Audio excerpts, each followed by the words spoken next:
Hey guys, welcome back to the channel. This is Criminology Help for You. Today we're going to be talking about AC 1.2 and 1.3.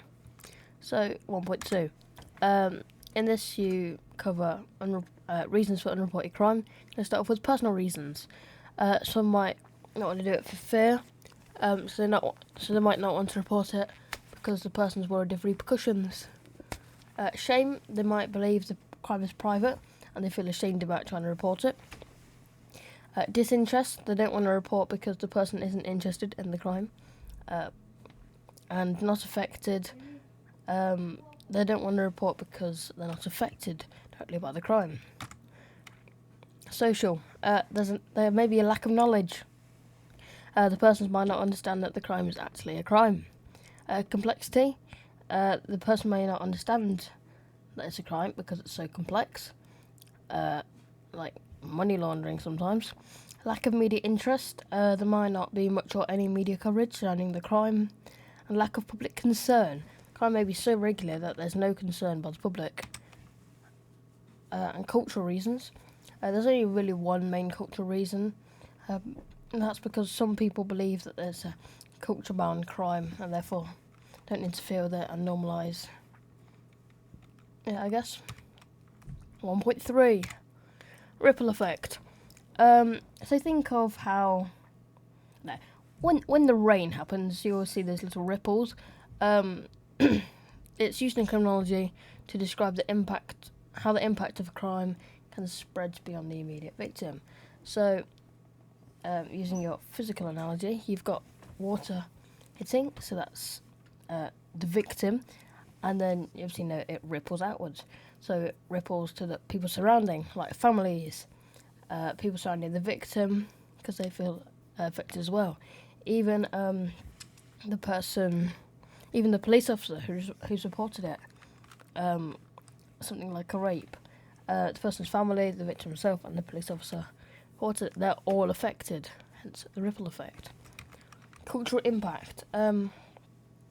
Something can be legal in one country and illegal in another. Additionally, there could be different attitudes towards the same action in different cultures. So FGM may be normalised in some cultures, and this could be seen as strange in others. So, for example, FGM is a crime and is in the UK. However, in some cultures it might not be a crime and is seen as part of routine. Decriminalisation is when crimes are no longer illegal. This could be due to a lack of reporting crime or that too many people are involved with it. Like the decriminalisation of cannabis/marijuana in Durham in 2015. It was extremely common, so the police saw no point in prosecuting it. Legal change, a change in the law, I hope so, can often lead to crimes going unreported because they may not be seen as crimes. Like homosexuals being abused throughout the 1960s up until 1967 when sexuality was legalised. And police prioritisation, where the police prioritise certain crimes, either done because the crime's extremely popular, because there are limited resources, or both. So for example, crimes in general, the police concentrate on more violent crimes like murder, and crimes like white collar, which require a lot of investigation, are not really worth it, so not much effort's put into that. Also in Birmingham, knife crimes prioritised, and in Liverpool, theft, robbery and antisocial behaviour are prioritised. Exciting. Unrecorded crime. Minor crimes which won't end up with an investigation and recording as offences, so it could be something like speeding, I guess. So you still get like points on your licence, or whatever, or a fine. But there isn't a massive investigation. It's not a murder or someone's being kidnapped or whatever. And this is mainly done because the police don't want to waste resources, and also the victim might not want to press charges. So, for example, if you've accidentally hit someone with a car, nobody's at fault. The victim could be asked if they want to press charges, considering that it's an accident.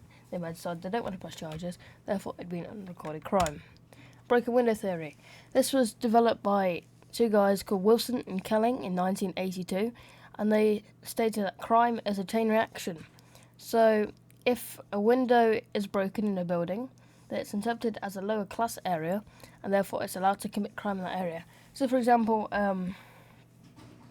your local estate may have a lot of graffiti on it or vandalism in a certain area.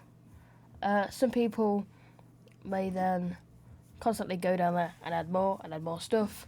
So, for example, it could start off a great area, and then over time it gets progressively worse because, I don't know, someone's seen a broken window, and they're like, you know what, I'll break another window, and they break more, and they break more, and they break more, and they push the limits on what they can keep doing, and the police don't really do much about it. And procedural change is the process of reporting crime, and it's improved after high amounts of unreported crime. So traditionally, reporting a crime meant either ringing 999 or going to the police station. Now there are apps to report this, like Crime Stoppers, and TV programs like Crime Watch encourage people and provide information to call or report in. So that's going to be all for today's video. Hope you have a great day.